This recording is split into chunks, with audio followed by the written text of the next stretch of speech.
સુરતના સરથાણા વિસ્તારમાં આવેલા નેચર પાર્ક પાછળ તાપી નદીમાં ગઈકાલે ધૂળેટીના તહેવાર દરમિયાન નહાવા ગયેલા 3 યુવકોમાંથી 2 યુવકો ડૂબી ગયાનો ગમખ્વાર બનાવ બન્યો હતો।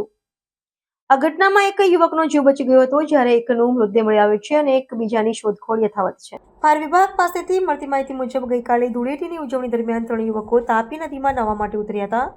નહાવા દરમિયાન અચાનક ઊંડા પાણીમાં ઉતરી જતા 3માંથી 2 યુવકો ડૂબવા લાગ્યા હતા, જ્યારે એક યુવકને તરતા આવડતું હોવાને કારણે તેને કોઈક રીતે જીવ બચાવી બહાર નીકળવામાં સફળતા મેળવી હતી।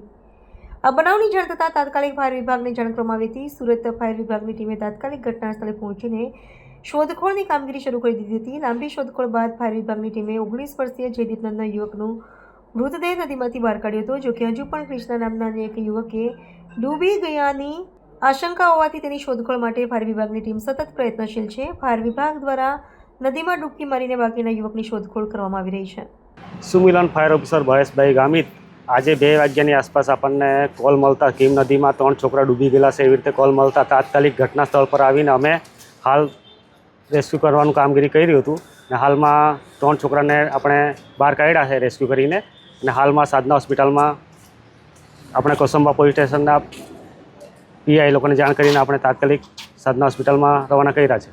जय श्री राम। मेरा नाम प्रशांत भाई पात्र, आरा रेसिडेंसी पानसरा गांव मांगलोर तालुका ने आज जो है कि ये जो घटना हुआ सुबेरे तीनों भाई जो है मेरी फ्रेंड है और आरा रेसिडेंसी में ही रहते हैं, जो कि कलर मेरे को सुबेरे लगा के गए और उसकी बाद जो है उनकी नदी में नहाने गए। नदी में नहाने जाने के बाद ये इनकी दुर्घटना तीनों की हुआ।